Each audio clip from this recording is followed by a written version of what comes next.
అందరికీ నమస్తే. నేను సైరే మామిడి, S mike YouTube channel. So ఇన్ని రోజు స్పెషల్ ఇంటర్వ్యూస్ చెప్పాను, బట్ ఇది ఖచ్చితంగా చెప్తున్నా, ఒక ఫైర్ బ్యాండ్ ఇంటర్వ్యూ చేద్దామని చాలా రోజుల నుంచి వెయిట్ చేస్తున్నా. ఎందుకంటే చాలా మంది కూడా ఈ పేరుని రిఫర్ చేసిర్రు, అన్న మన ఛానల్లో ఈ పలానా వ్యక్తిని ఇంటర్వ్యూ చేయండి. చాలా మంది నాకు ఈ పేరు రిఫర్ చేయడం వల్ల ఈ ఇంటర్వ్యూ నేను చేస్తున్నాను. సో ఆ ఫైర్ బ్యాండ్ ఎవరో కాదు, నేను కొంతమంది మిత్రుల, విలేకరుల, జర్నలిస్టుల సజెషన్ తీసుకుంటే జాగ్రత్త, మన తెలుగు ఇండస్ట్రీలో రైటర్లో మాటల మాంత్రిక త్రివిక్రమ్ ఎట్లనో మాట్లాడే విషయంలో అద్దంకి దయాకర్ అన్నట్లు ఇస్తా, జాగ్రత్త భయ్, నువ్వు ఓడుతో గెలుస్తావు తర్వాత విషయం, కానీ ఫైట్ అయితే చేసి వస్తావు అని చెప్పారు నాతోటి.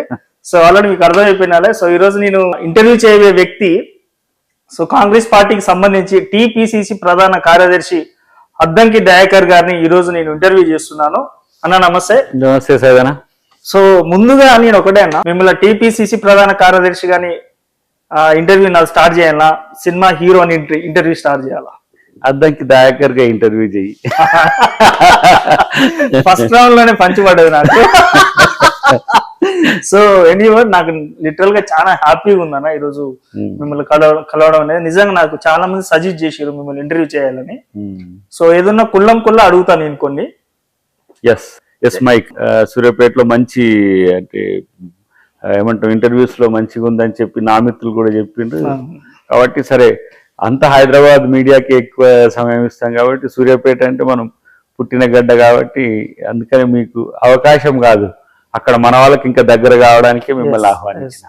నిజంగా చెప్పాలంటే మీరు పెద్ద పెద్ద షార్ట్లెట్ ఛానళ్లలో మీరు చాలా పెద్ద డెబ్యూట్లలో పార్టిసిపేట్ చేసారు. మీరు అంత పెద్ద మనిషి, నాకు టైం అని నేను అదృష్టంగా ఫీల్ అవుతున్నా. సో ఏంది అసలు ఎమ్మెల్యే అన్నారు, రాజకీయం సడన్ గా కట్ చేస్తే ఈరోజు చూసే సినిమా హీరోగా మా ముందుకు వచ్చారు. అసలు ఏం జరుగుతుంది అద్దంకి దయాకర్ అన్న గారి జీవితంలో, ఏం జరుగుతుంది?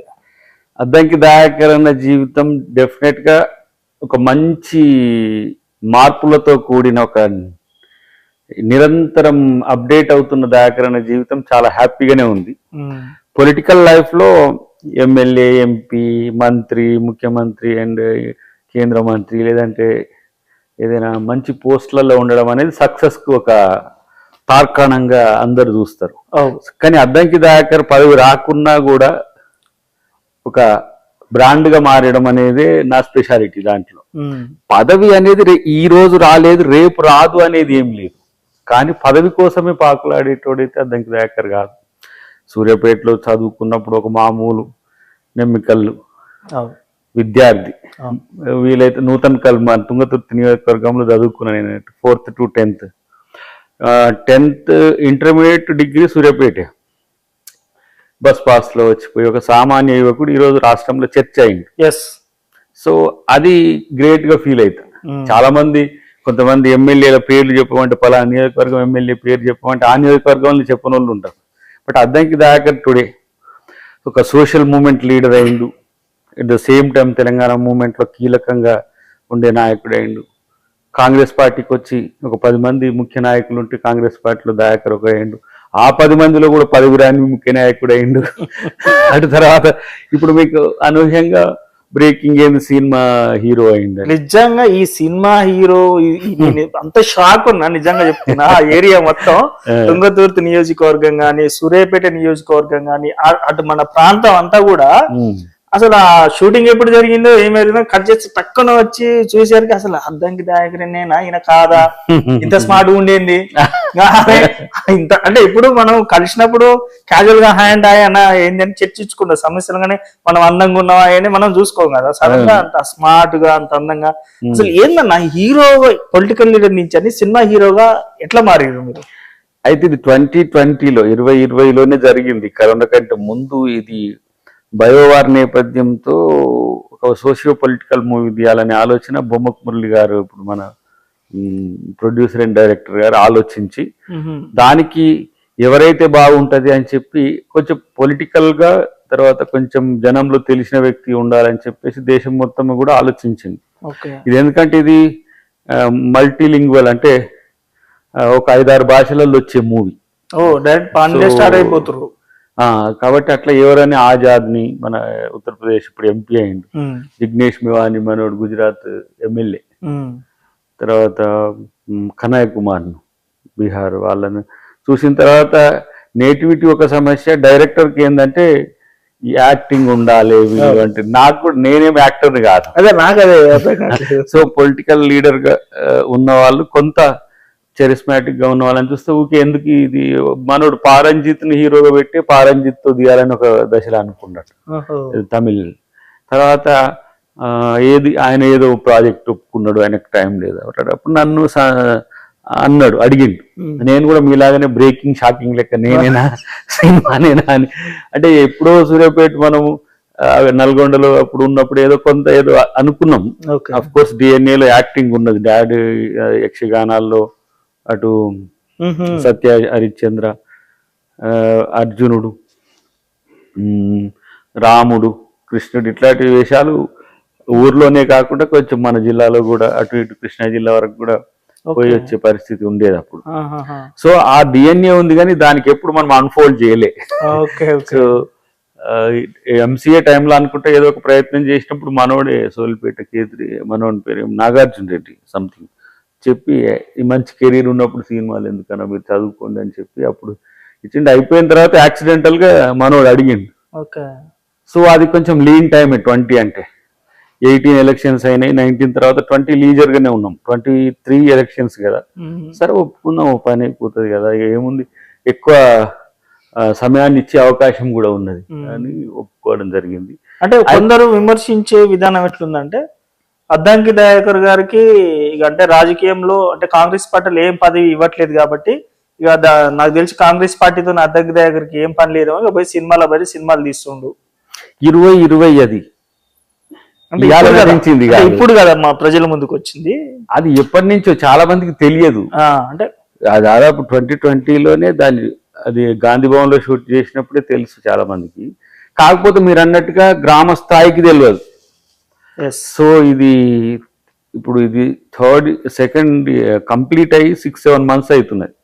అంటే ఇది తీయడం కూడా అంటే బాహుబలి అంతటి గ్రాఫిక్స్ ఇవన్నీ కాదు కానీ గ్రాఫికల్ రిప్రజెంటేషన్ కు టైం పట్టింది దీనికి కూడా చాలా.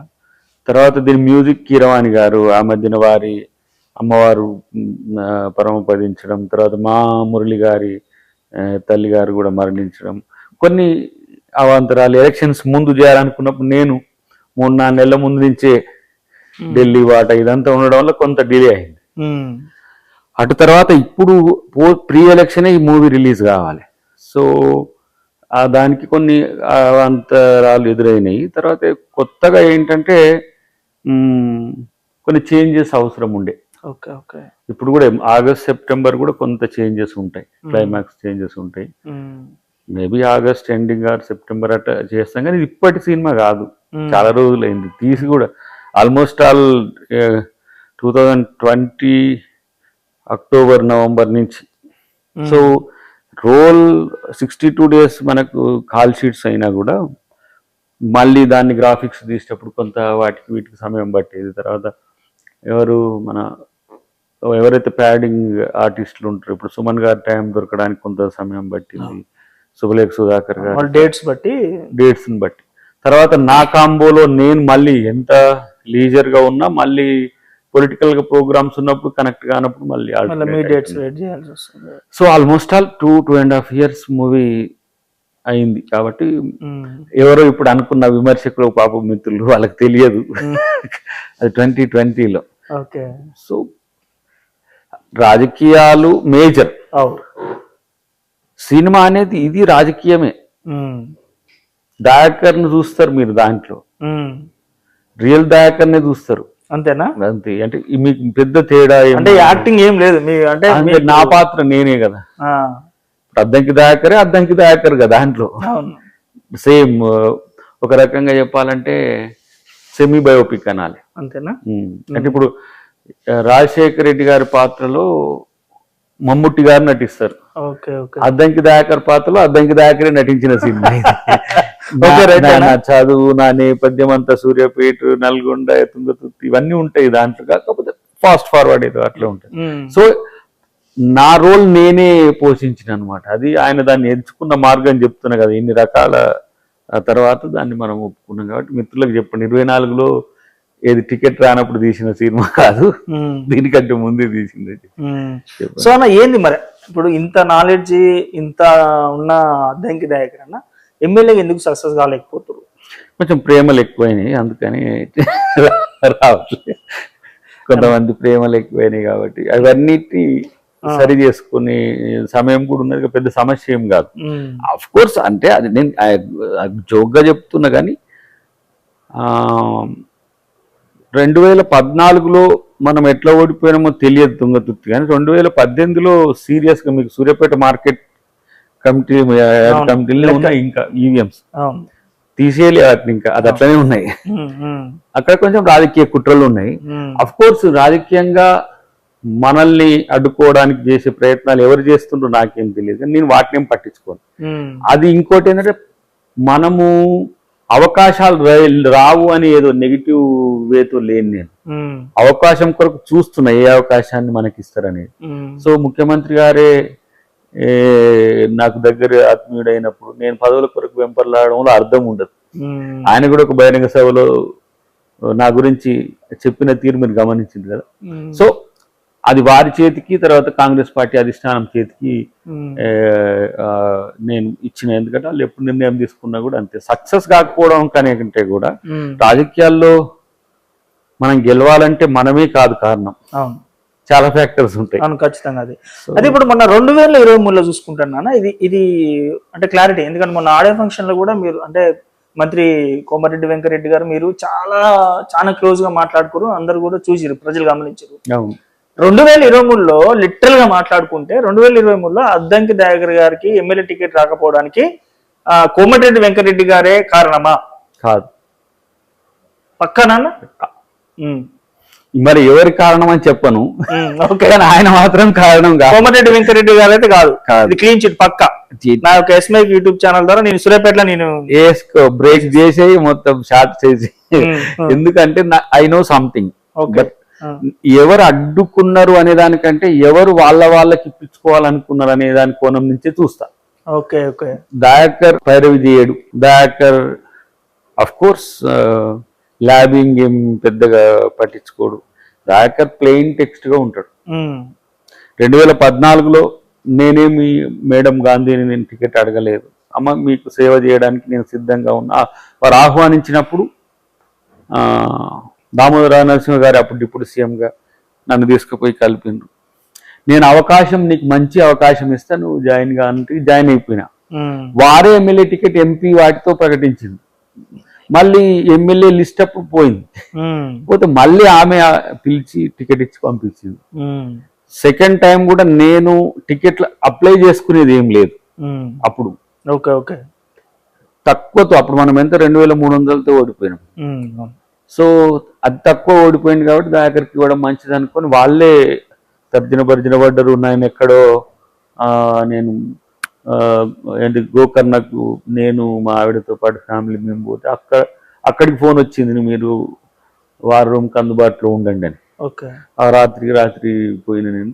నెక్స్ట్ డే ఇంటర్వ్యూ అన్నారు, ఏం చేయలేదు. తర్వాత రాహుల్ గాంధీ గారు ఆహ్వానించింది, పిలిచి నీకు ఎమ్మెల్యే చేయాలన్నా ఎంపీ చేయాలన్నా అంటే మీరు ఏది చెప్తే అది చేస్తా, లేదు ఊరుకో దయాకర్ అంటే ఊరుకుంటా.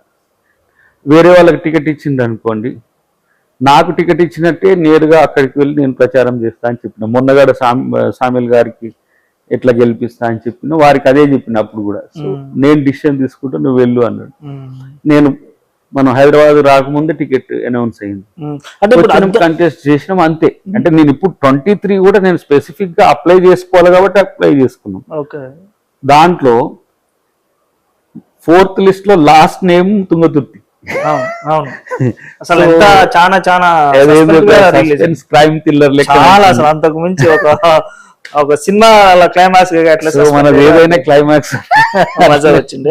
సో అలా ముఖ్యంగా చూసుకున్నట్లయితే మీ మీద ఉన్న నేను అంటే సూర్యాపేట తుంగతుర్తి అందరం కలిసే ఉంటాం కాబట్టి నాకు బాగా తెలిసి ఉంటది మేబీ అని నేను ఫీల్ అవుతా. నేను ప్రధానంగా మీ గురించి నేను తెలుసుకుంటే అద్దంకి దయాకర్ గారికి ఎందుకు టికెట్ రావట్లేదు, ఒకవేళ వచ్చినా కూడా ఎందుకు గెలవలేకపోతున్నారంటే ప్రధానంగా నా దగ్గర అంటే నేను చేసిన రీసెర్చ్లు తెలిసిన అంశాలు ఏంటంటే, ముఖ్యంగా అద్దంకి దయాకర్ అనే వ్యక్తి నియోజకవర్గంలో ఉండడు, ఎప్పుడు చూడు టీవీలనే కనపడతాడు. అద్దంకి దయాకర్ అనే వ్యక్తి ఒకవేళ టికెట్ వచ్చి ఎలక్షన్ నిలబడి ఓడిపోయిన మరునాడే కథం హైదరాబాద్ లో వెళ్ళిపోతాడు. ఇక నియోజకవర్గంలో ఉన్న కార్యకర్తలు ఉన్నారా లేరా, సచ్చిరా బతికిరా, ఆపతింది సాపతింది ఏదన్నా కూడా అద్దంకి దయాకర్ గారు పట్టించుకోరు. కనీసం ఫోన్ చేసినా కూడా 100 సార్లు ఫోన్లు కొట్టినా కూడా ఫోన్లు ఎత్తాడు. ఈ ప్రధానంగా ఉన్న మీ మీద నా ఆరోపణలు. ఇదే ఢిల్లీలో కూడా అంత ప్రచారం చేసిండ్రు, అది తెలుసా? నేను కరెక్టే నా సరే, you are correct. Thank you. కానీ అది అబద్ధం. ట్విస్ట్ ఎట్లున్నది?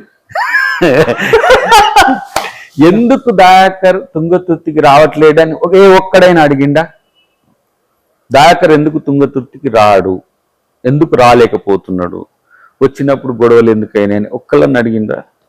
పోనీ నువ్వని అడిగినావు, ఎందుకు రాడన్నా ఆయనకు ఓన్లీ టీవీలు అంటే ఇష్టం అంటే నేను టీవీ నాయకున్నా నేను. మరి ఎవడో వాడు అన్న వచ్చి టీవీలో మాట్లాడమను, ఏది రాష్ట్రం కొరకు మాట్లాడమను. రెండవది, దయాకర్ టీవీ నాయకుడు కాదు, దయాకర్ ఉద్యమ నాయకుడు. Dayakar life always with fight till today. కాంగ్రెస్లో ఉన్నా కూడా నేను కాంగ్రెస్లో ఇంటర్నల్గా కొట్లాడుతూనే ఉన్నా, బీజేపీతో కొట్లాడుతూనే ఉన్నా, బీఆర్ఎస్తో కొట్లాడుతూనే ఉన్నా, సామాజిక వ్యతిరేక శక్తులతో పోరాడుతూనే ఉన్నా. నాది మల్టిపుల్గా ఉంటుంది. ఇప్పుడు దయాకర్ జనరల్ సెక్రటరీ అయినా అధికార ప్రతినిధి పని చేయాల్సి వస్తుంది. అధికార ప్రతినిధులు 120 మంది ఉన్న రోజు నేనే చేయాల్సి వచ్చింది, 62 మంది ఉన్న రోజు నేనే చేయాల్సి వచ్చింది. నేను అధికార ప్రతినిధి కాకుండా నేనే ఆ పని చేయాల్సి వస్తుంది. అంటే మాట అనేది అందరు చెప్తే వినరు. ఓకే, ఇప్పుడు నేను 130 గ్రామాలు ఒక 30-40 తండాలు తిరగడానికి నాకు ఎంత సంతోషం. అసలు నేను పీపుల్లో ఉండడం అనేది నాకు ఎక్కువ ఇష్టం. అవును.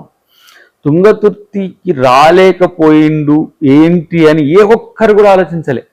ఏం జరుగుతుంది, ఏం జరిగింది, ఆడ వర్గపోరు ఏమున్నది, ఎవరెవరి మధ్యన ఏ వైరుధ్యాలు ఉన్నాయి.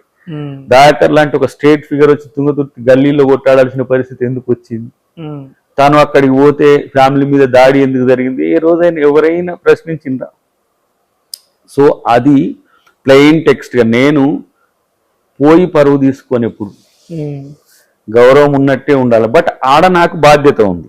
ఓకే, ఆ బాధ్యతను ఎట్లా నిర్వర్తించాలనుకున్నప్పుడు సెకండ్ టైం కూడా నాకంటే బెటర్ క్యాండిడేట్ ఉంటే రాహుల్ గాంధీ ఇచ్చినేమో. థర్డ్ టైము నేను ఓడిపోవద్దు మళ్ళీ అని చెప్పి నన్ను ఆపింది. చాలా మందికి అది తెలియదు. ఓకే, ఎందుకు ఓడిపోతాడని కూడా ఎవడు ఆలోచించలే.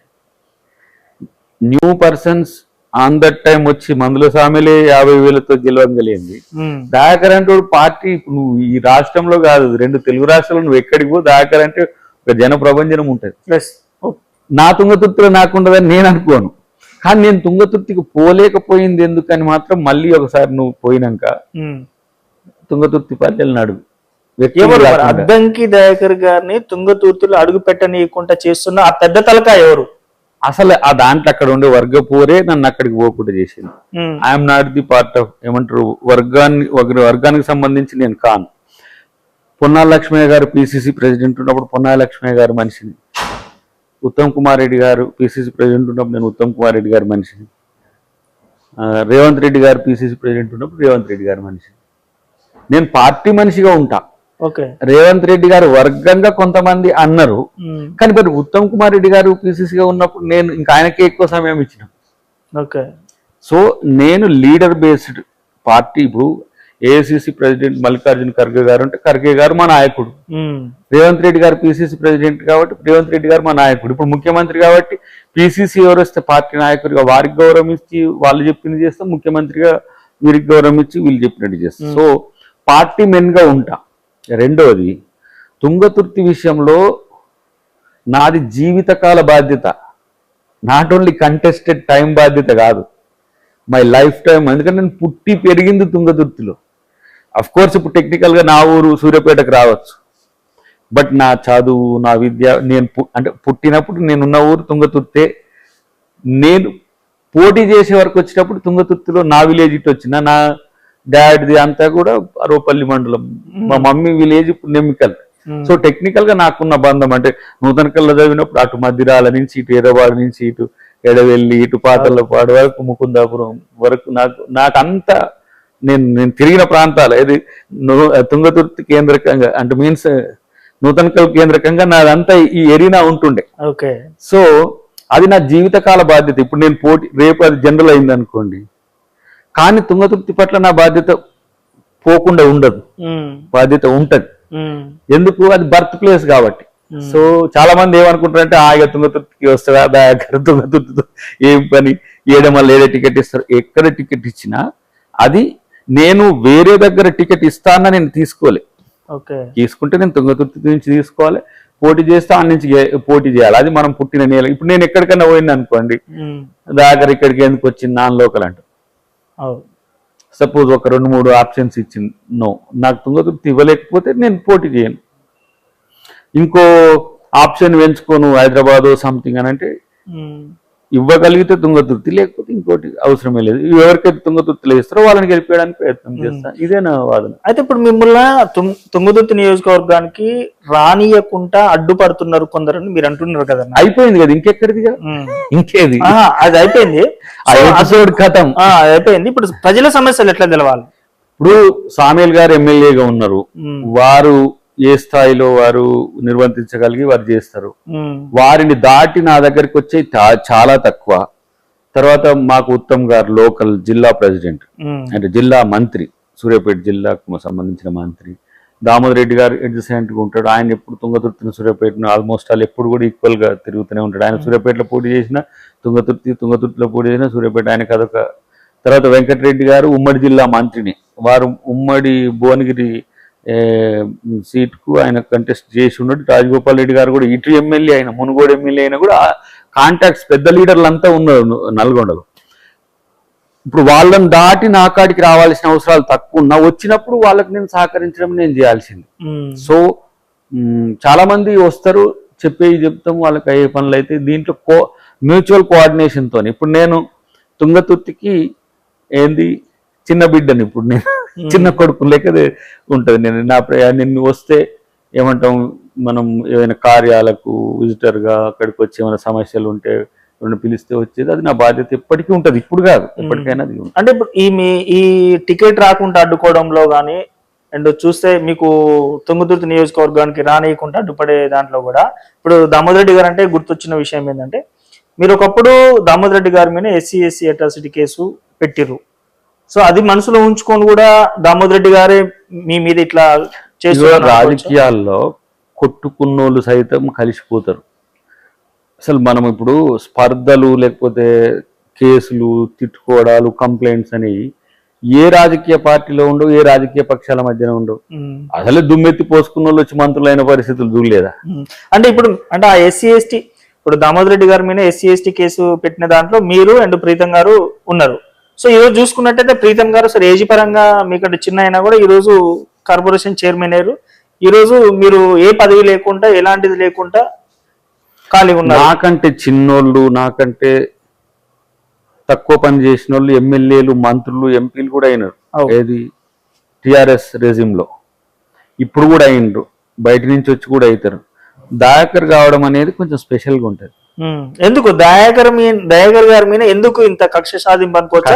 దయాకర్ గారు ఎందుకు టార్గెట్ అవుతారు అందరికంటే? మీరు ఇచ్చే స్టేట్మెంట్లు అలాంటివి కూడా అనుకోవచ్చా? మీరు ఇచ్చే స్టేట్మెంట్లు రాంగ్ అనుకోవచ్చా? దయాకర్ లేదో స్పెషల్ ఉంది అనిపిస్తలే అంటే ఇప్పుడు 2 విధాలు, ఇప్పుడు 2 మేజర్ కారణాలు ముఖ్యంగా చూసుకున్నట్లయితే, నెంబర్ 1 ఏంది, మీరు దామోదర్ రెడ్డి గారి మీద SC/SC అట్రాసిటీ కేసు పెట్టడం ఒక నిమిషం, అదొక రీజన్. రీసెంట్ గా చూసుకున్నట్లయితే మన మునుగోడులో కోమరెడ్డి వెంకరెడ్డి గారి మీద ఒక మాట జరిగిన, ఇదొక రీజన్ అనుకోవచ్చా? అసలు ఏ రీజన్ మీకు అడ్డుపడు? దామోదర్ రెడ్డి గారి ఇంటికి నేను వస్తా, అప్పుడు నువ్వు సూర్యాపేటనే ఉంటావు కదా, మా ఇద్దరి మధ్యన బంధం చూడు. వెంకరెడ్డి గారితో మీరు చూసిండ్రు ఆల్రెడీ. వెంకరెడ్డి గారు నేను ఒక రకంగా చెప్పాలంటే, వారు భువనగిరి ఎంపీగా ఉన్నప్పుడు కానీ కంటెస్ట్ చేసి ఎప్పుడు కూడా నా మీద లీనియన్స్ ఉన్నది, నా మీద ఆయనకు అధికారం కూడా ఉన్నది. నేను వాళ్ళ ఇంట్లో పుట్టకపోయినా ఒక రకంగా నన్ను తమ్మునిగా చూసిన వాళ్ళు రాజన్న అయినా వెంకరెడ్డి గారు అయినా. అంటే మొదటి నుంచి అసలు నేను ఎవరో తెలియకుండా కూడా తీసుకొచ్చి నన్ను ప్రచారం చేసి, వెంకరెడ్డి గారు నా ఫస్ట్ అంబాసిడర్, అంటే నన్ను ముందుకు తీసుకుపోయినవాడు. సో రాజగోపాల్ రెడ్డి గారు అయితే నిరంతరం నన్ను వెంట పెట్టుకొని ఎప్పుడు కూడా తను వెళ్ళినప్పుడల్లా, ఓడిపోయినా గెలిచినా నన్ను తీసుకొని వెళ్తాడు. అయితే ఇటు దామోదర్ రెడ్డి గారు కూడా మొదటిసారి కొంచెం వ్యతిరేకించినట్టు కనపడ్డా, వన్స్ టికెట్ అనౌన్స్ అయిన తర్వాత ఆయన సహకరించకపోతే అన్ని ఓట్లు రావు కదా. 90,000 89,000 ఓట్లు ఎట్లా వస్తాయి దయాకర్ మీరు అన్నట్టుగా కాన్స్టిట్యున్సీకి పోకపోయినా పార్టీని నిలబెట్టడంలో వాళ్ళు చాలా పటిష్టంగా ఉంటారు. రెండవది ఏంటంటే ఈ ఎస్సీ నియోజకవర్గాల్లో ఇప్పుడు ఇతర కులాల ఆధిపత్యం మీద చర్చ జరిగింది అప్పుడు నేను కేసు పెట్టినప్పుడు అదంతా కూడా. ఓకే, ఇప్పుడు అంబేద్కర్ పూనా ప్యాక్ట్ అన్నదే డ్యూయల్ కాన్స్టిట్యున్సీ సిస్టమ్ తెస్తాడు ఆయన. పూనా ప్యాక్ట్ ఎందుకు జరిగిందంటే ఈ ఆధిపత్య కులాలు కనుక ఒకే నియోజకవర్గంలో ఉంటే కింది వర్గాలను నిమ్న వర్గాలను ఎదగనియరు కాబట్టి ఎస్సీ ప్రతినిధి కూడా ఒకరు ఉండాలి, ఎస్టీ ప్రతినిధి ఒకరు ఉండాలని పెడతాడు. అది గాంధీ గారు కొన్ని కారణాల వల్ల వ్యతిరేకించాల్సి వస్తుంది. ఎందుకంటే మనమంతా ఒకటి అనుకున్నప్పుడు ఎందుకు మళ్ళా వేరు అనే స్థితి వచ్చినప్పుడు అంబేద్కర్ గారు కాంప్రమైజ్ అవుతారు. అది కమ్యూనల్ అవార్డు అంటారు దాన్ని. ఆ రిజర్వేషన్ తో వచ్చిన రిజర్వ్ పద్ధతి అప్పుడు వచ్చింది ఎస్సీ ఎస్టీలకు. ఆ పరిస్థితి వచ్చినప్పుడు ఈ కాన్స్టిట్యున్సీలో కూడా ఇతర కులాల ఆధిపత్యాలు వద్దు, వాళ్ళే నాయకులు ఎదగాలని దాంతో అది చర్చ జరిగింది. తర్వాత అంత కాంప్రమైజ్ అయిపోయింది. పెద్దగా దాన్ని ఆ కేసు విషయంలో కూడా పెద్ద మేము అడ్వాన్స్ కాలేదు, ఇమ్మీడియట్ గా రిట్రీట్ అయినాం. అంటే ఏంటంటే ఒక దశ వ్యతిరేకత ఉన్నా రెండవ దశలో అందరం కలిసిపోయినాం. సో అలాంటప్పుడు ఇప్పుడు నీకు ఇష్టం లేని విషయం ఏదైనా ఉందనుకోండి, కష్టంగా ఉంటే ఇప్పుడు నీకు అనుకూలంగా ఉన్న వాళ్ళని నువ్వు ఎమ్మెల్యే క్యాండిడేట్గా తెచ్చుకోవాలనుకుంటావు నీ పరపతిని వాడుకొని.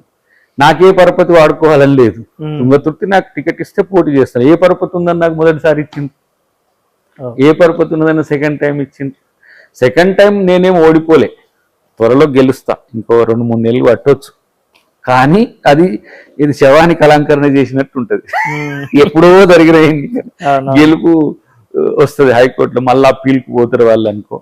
దాని బేసికల్ తేడా ఏంది, పోలైన ఓట్ల కంటే లెక్కించిన ఓట్లు ఎందుకు తేడా ఉన్నాయనేది ఒకే ఒక్క క్వశ్చన్ నేను హైకోర్టు ముందు ఉంచింది. ఇప్పటికి దానికి 6 సంవత్సరాలకు కూడా ఇంకా సమాధానం రాలేదు. మొన్న ఎవిడెన్స్ తీసుకున్నారు, మొన్న నాది, ఎలక్షన్ ఏజెంట్ది, మిగతా వాళ్ళందరికీ తీసుకున్నారు. సో అప్పుడు కుట్ర అధికార పక్షం నుంచి జరిగింది. అప్పుడు గెలిస్తే ఒక పని అయిపోతుంది. మరి ఇంత పగబట్టి అన్న సార్ సెకండ్ టైం వాస్తవానికి మీరు అన్నట్టు ప్రజలకు కూడా తెలుసు, లిటరల్ గా చెప్పాలంటే ఆ గెలుపు ఓటమి ఏం జరిగింది. మరి ఇంత కక్షగా పెట్టి మీ మీద ఇంత కుట్ర చేసి మిమ్మల్ని ఓడగొట్టిన ప్రభుత్వం, సో ఆ నియోజకవర్గంలో చూసుకున్నట్లయితే కిషోర్ గారు ఎమ్మెల్యేగా గెలిచారు. సో ఆ తుంగతుర్తి అంటే ఇసుక కేజీఎఫ్ ల్యాండ్ ఫుల్ మాఫియా జరుగుతుంది మీ కాడ. సో అంత ఇసుక మాఫియా జరుగుతున్నప్పుడు సో మీ మీద ఇంత కక్ష పెట్టి ఓడగొట్టిన ఎమ్మెల్యే పోయి అక్కడ తుంగతుర్తి నియోజకవర్గంలో ఇంత ఇసుక మాఫియా జరుగుతున్నప్పుడు మీరు ఏ రోజు కూడా ఎందుకు వచ్చి వ్యతిరేకించలేదు? అసలు అక్కడికి వస్తే కదా ఫస్ట్ అది ఎందుకు రాలేదని మళ్ళీ నువ్వు ఒకసారి కనుక్కో. ఎందుకు రాలేదంటే ఏమంటున్నారంటే అద్దంకి దయాకర్ గారు గావర్ కిషోర్ గారికి చీకటి ఒప్పందంతో నడుస్తుంది, ఇసుకలో మీ అద్దంకి దయాకర్ గారు కూడా కమిషన్ పోయింది. అది మళ్ళీ ఢిల్లీలో సేమ్ రెండో పాయింట్ కదా కంప్లైంట్ చేసింది. వీళ్ళు ఉంటారు కదా 23 మంది క్యాండిడేట్లు, కొంతమంది పోయి ఆడ చెప్పేది. దయాకర్ తన జీవితాన్ని ప్రజల కోసం ఇచ్చినోడు. ప్రజా జీవితంలో అక్రమాలకు అవినీతికి వ్యతిరేకంగా కొట్లాడేటోడు. అక్కడ ఉన్న నాయకత్వాన్ని ప్రశ్నించండి మీరు మళ్ళీ, అంటే వాళ్ళని ఇంటర్వ్యూస్ చేసే స్థాయి ఉన్నదో లేదో తెలియదు కానీ ఖచ్చితంగా అసలు నేనేంటంటే నేను ఇంత వోకల్గా ఉండి, ఇంత ఫెమిలియర్గా ఉండి, ఇంత పోరాడే శక్తి ఉండి తుంగతుర్తి పోలేకపోయిననేదే నేను ఎప్పుడు ఆలోచిస్తుంటా. ఎందుకంటే రాజకీయాల్లో కొన్నిసార్లు సహనం ఓపిక అనేది, ఇప్పుడు దయాకర్ సహనానికి ఓపికకు బ్రాండ్ అంబాసిడర్ అయింది తెలుగు రాష్ట్రాల్లో. ఇది ఎప్పటి నుంచో జరుగుతున్నది, కానీ దయాకర్ 5 బ్రాండ్. తుంగతుర్తి రాజకీయాల కోసం దయాకర్ క్రెడిబుల్ క్రైసిస్ లో పడేసుకోడు. నేను ఒక లీడర్ గా కాంగ్రెస్ పార్టీకి వచ్చిన, ఇప్పుడు సామాన్య కార్యకర్తగా కూడా కొనసాగుతున్నా. మీన్స్ నేనేదో డాంబికాలకు పోయి ఎచ్చులు కొట్టి ఆహా దయాకర్ పెద్ద లీడరు, కానీ దయాకర్ పెద్ద లీడర్ తుంగతుర్తి ఎందుకు పోకపోయింది అని అంటారు ఎవరైనా అంటారు కదా. అదే కదా పాయింట్. అక్కడనే ఉంటది రాజకీయం. నిన్ను టార్గెట్ చేసినప్పుడు ఏ క్షేత్రం అయితే నువ్వు మూలానికి ఉంటుందో ఆ క్షేత్రం దగ్గర నీకు స్పాట్ పెడతావు. మీన్స్ నిన్ను అక్కడ కొలాప్స్ చేయడానికి ప్రయత్నం చేస్తే మొత్తంగా నువ్వు నష్టపోతావు.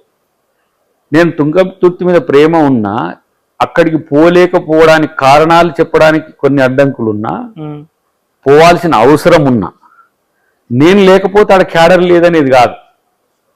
అక్కడ మేము కాన్స్టిట్యూన్సీ ఇన్ఛార్జ్ల మంది తిరిగిన వాళ్ళు ఉన్నారు. ఎంతమంది మొత్తం 23 మంది అప్లై చేసిరు మొన్న ఎమ్మెల్యే టికెట్ కొరకు. Okay okay. దాంట్లో ఒక 10 మంది సీరియస్ గా తిరిగిరు. మరి వాళ్ళందరూ ఏం చేసిండ్రు? ఇంకోటి, అక్కడికి రాకపోతే నన్ను మీడియాలో అడిగేటోళ్ళు అందరూ, కానీ ఎవరు జరుగుతున్న పరిణామాలన్నీ తెలుసు. మరి ఎందుకు దయాకర్ను తుంగతుర్తిలో పనిచేయనియరు అని ఎవరు అడగకపోవడం అనేది నేను ఆలోచించిన. రాజకీయం అంటే ఇట్నే ఉంటది. రేపు తుంగతుర్తి అవకాశం రాకపోవచ్చు, కానీ దయాకర్ తుంగతుర్తి అవకాశం రాకపోతే పార్టీని వదలడమో రాజకీయాలు మానడమో ఉండదు కదా.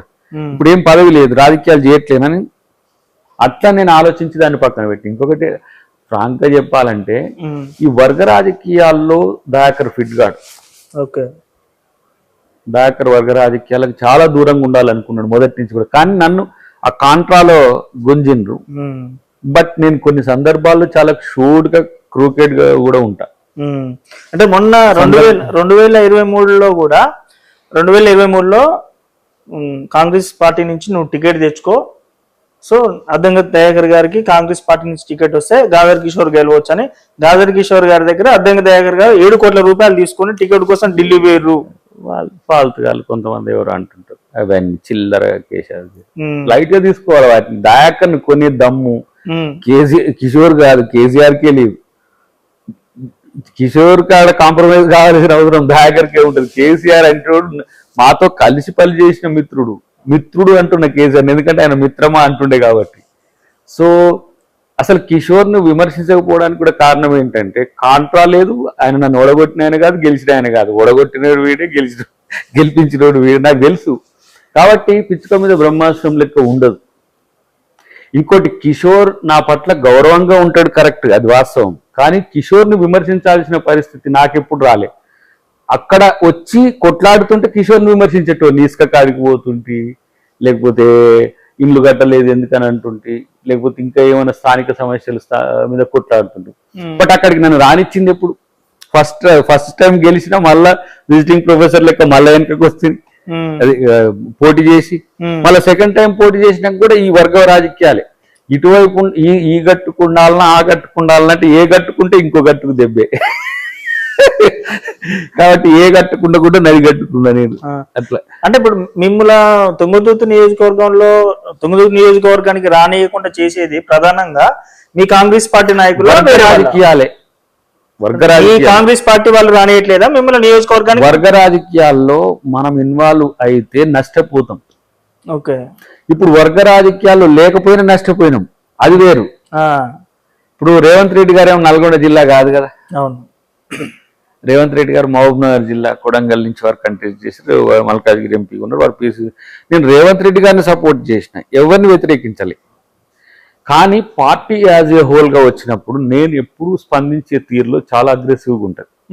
పార్టీ ప్రయోజనాల దృష్టినే ఉంటాడు. దయాకర్ ఇట్లా ఎంత జోవియల్ గా మాట్లాడుకుంటూ ఉంటాడో, వాళ్ళలో అపరిచితులు వచ్చినప్పుడు పార్టీ ప్రయోజనాల కొరకు డెఫినెట్ గా కొట్లాడతాడు. ఇప్పటికీ టిల్ టుడే నాకు ఇప్పుడు ఏం చేయలేదు, ఏం ఇయ్యకపోయినా నేను బీజేపీ మీద బీఆర్ఎస్ మీద కొట్లాడే తీరులో కించి తేడా ఉండదు.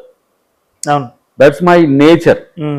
అంటే మీరు అంటే కులానికి సంబంధించి మాల కులానికి సంబంధించి మీరు ఒక వ్యవస్థ కూడా స్థాపించారు.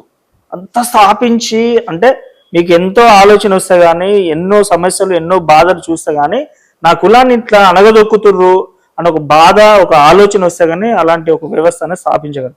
అంత పెద్ద వ్యవస్థ స్థాపించి మీ నియోజకవర్గంలో లాకప్ డెప్త్ లో చచ్చిపోయిన మరియమ్మ చచ్చిపోతే మీరు ఏం న్యాయం చేయలేకపోయారు, కనీసం మీరు వెళ్ళి అక్కడ ఏమి చేయలేని పరిస్థితి. అంటే అలాంటి వ్యవస్థ పెట్టడం ఎందుకు? అక్కడ కూడా రాజకీయం జరిగింది, అది మా పార్టీలో ఉన్నది కాబట్టి అది చెప్పడం భావ్యం కాదు.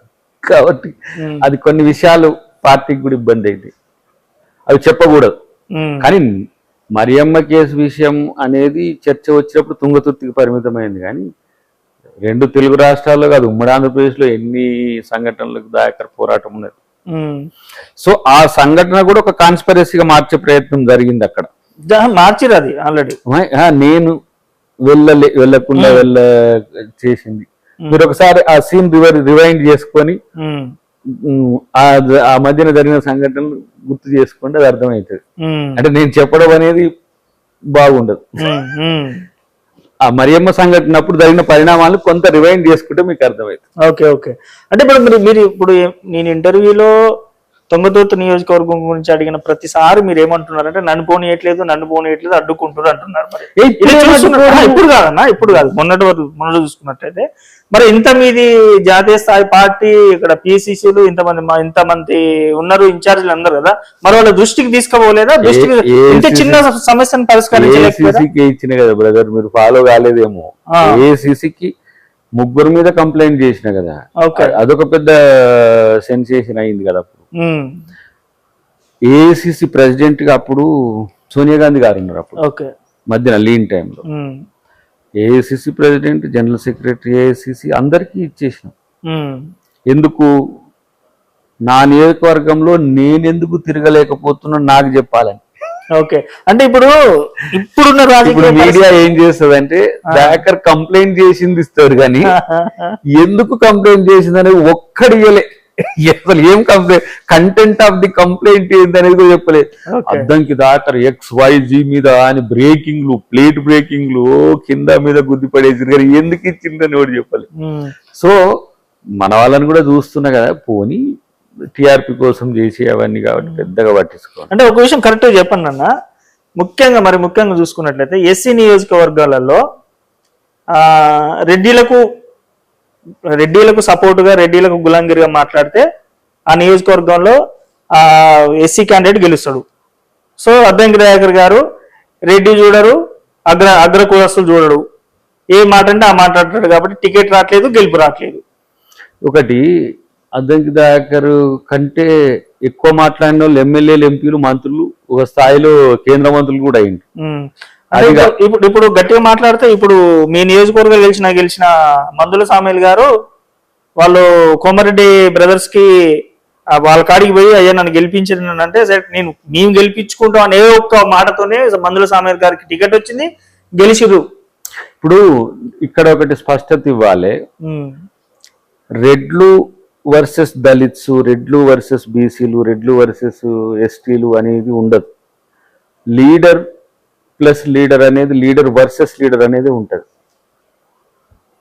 ఒకరికి నచ్చితేనే అద్దంకి దయాకర్ రాజకీయం చేయాలనుకుంటే దయాకర్ రాజనీతిలో అర్థం లేదు. నేను ఆత్మగౌరవ పోరాటాల నుంచి వచ్చినాను, నేను అందరిని కన్విన్స్ చేసుకోవాలి తప్పితే ఒకరికి వ్యతిరేకంగా పోవడానికి అవకాశం లేదు. ఇప్పుడు నేను అట్లా అనుకుంటే నాన్ రెడ్డిస్ ఇష్యూస్ లో కూడా సీరియస్ గా స్పందించిన.